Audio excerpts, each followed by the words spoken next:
Pokochan. I remember when it started.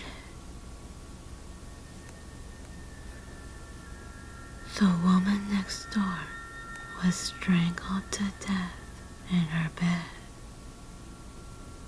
with no signpost of entry, although her window was open. She lived on the 5th floor without a fire escape. The killer was never found, and the apartment remained vacant. Sometime after she died, I started having night terrors. I would awaken suddenly, gasping for air. One night, I opened my window and stuck my head out to take some deep breaths. That's when I first noticed him. A man was standing in the window of an apartment across the street.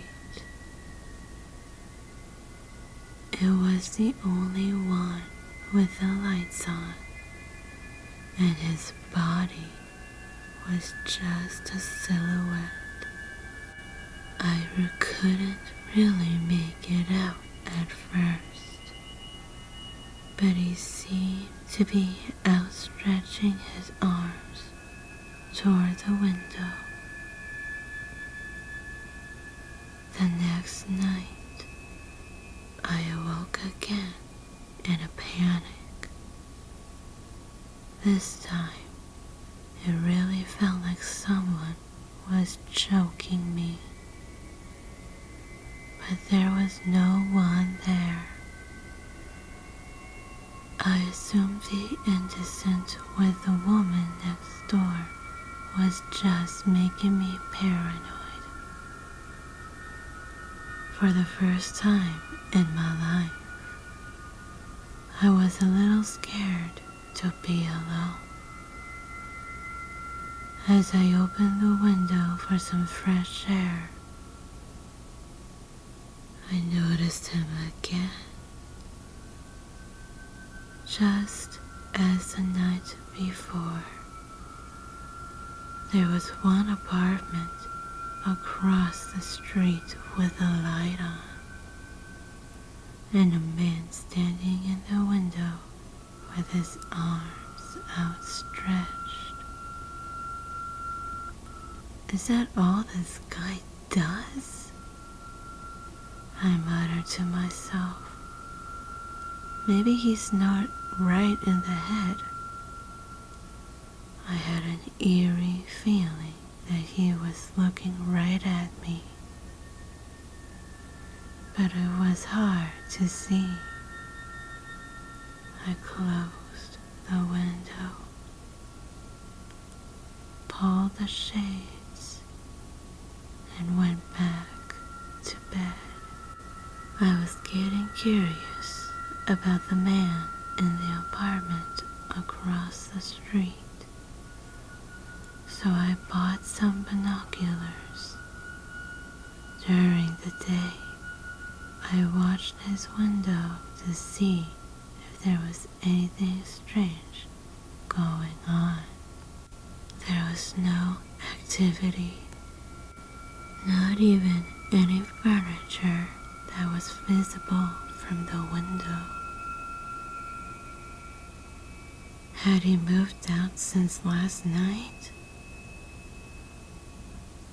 I watched until the sun went down, but no light in the apartment ever came on. That night, I dreamed there was a man at my window. Like my late neighbor, I lived on the 5th floor, and there was no fire escape. It was hard to see his face, but I could feel his eyes examining me. His presence was thick and suffocating, almost intoxicatingly so. I struggled to avoid his gaze as I ran to the window, attempting to close the shades. Before I could scream, he reached right through the glass and put his hands around my neck. I awoke terrified and convulsing. The window was open, though I had closed it earlier. Coughing and wheezing, I stuck my head out and took in the night air. It was unusually quiet. No cars on the road.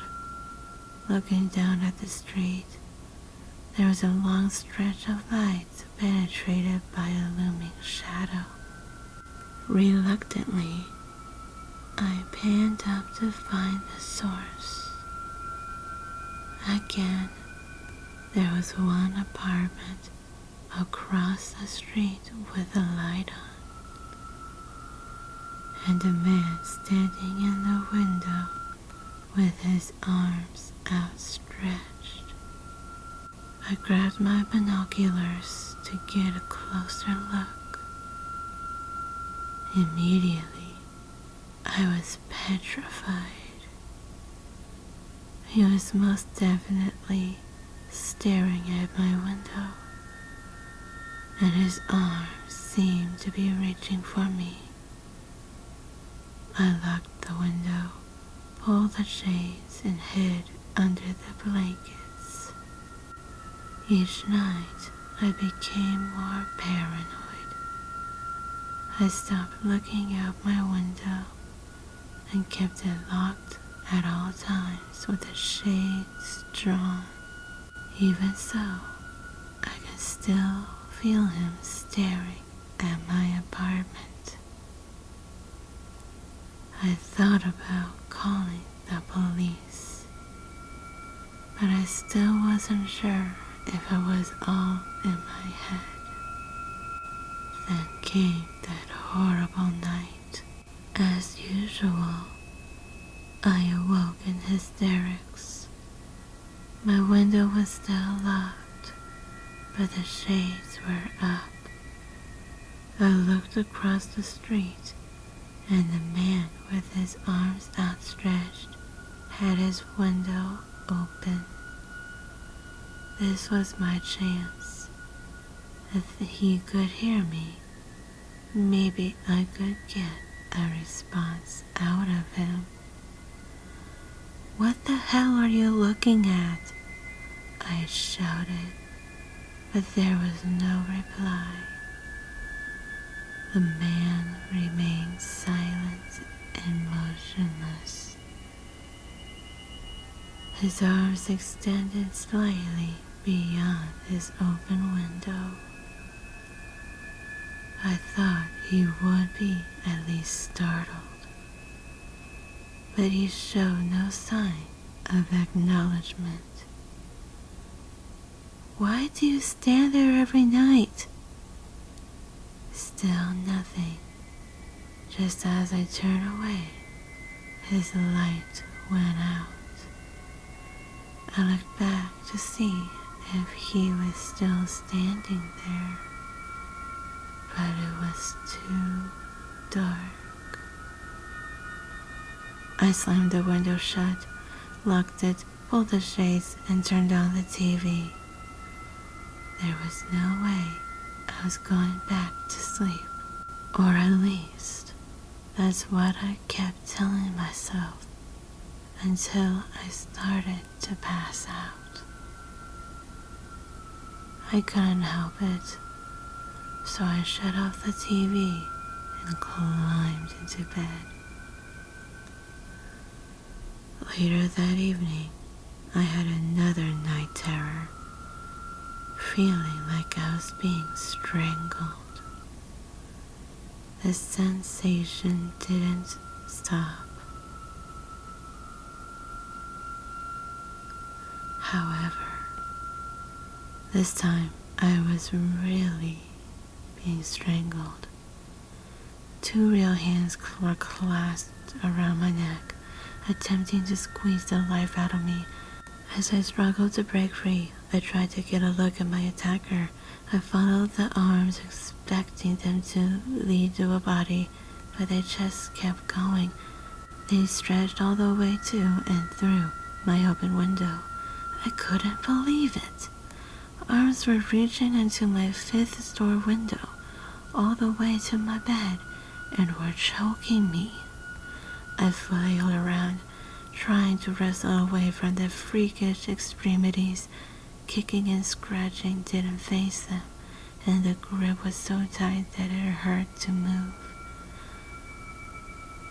I reached out in desperation for the knob on the nightstand drawer. As brittle nails dug into my skin, I managed to get it open, but trying to reach inside me made the choking even more painful. Frantically, I felt around for anything sharp. I grabbed a pen and began stabbing the left arm with every ounce of strength in my body. I didn't know how many times I stabbed it, but eventually it pulled back a little. Removing the left hand from around my throat, I grabbed it, pulled it to my mouth, and bit down as hard as I could until I drew blood. The arm struck violently, trying to pull its hand from my jaws. Choking on blood, I unclenched my teeth. Both arms began retreating while I spit and gagged. I stumbled to the window, hoping to slam it down on them, but I just grazed the fingerprints. I watched in horror as the arms, which had stretched all the way across the street, retracted back to their source. My heart stopped when I saw who they were attached to. They were his arms. I couldn't look away as the hideous limbs wobbled and whipped, returning to their normal length. He pulled them down at his sides, and the light went out. This time I didn't just lock the window, I moved the bookcase in front of it. I sat on the floor shaking, trying to get my thoughts together. What was I going to tell the police? A man reached into my window from across the street and tried to strangle me? They'd surely think it was a prank call, but I needed someone to check out that apartment, or I would never be able to sleep again. I decided to make a quick, anonymous call about a domestic disturbance. Eventually, 2 officers pulled up to the building across the street. They went inside, and a light soon came on in the window. I waited for something to happen, hoping I didn't just send 2 unwary men to their deaths. After mere minutes, the light went out and the officers returned to their vehicle. Their voices just managed to carry up to my window, and I heard them say what I was hoping they wouldn't. Nobody lived there. A few weeks later, I saw a moving van outside the building. Someone was moving into that apartment. I was relieved, though my night terrors had already stopped. One night I couldn't sleep, so I turned on the light and looked outside. I noticed someone across the street looking out their window. For some reason, I felt compelled to reach for them. I'm still trying. credit to Umbrello, aka Umby, Pokochan, YouTube, Twitter, SoundCloud, CreepyPasta Wiki.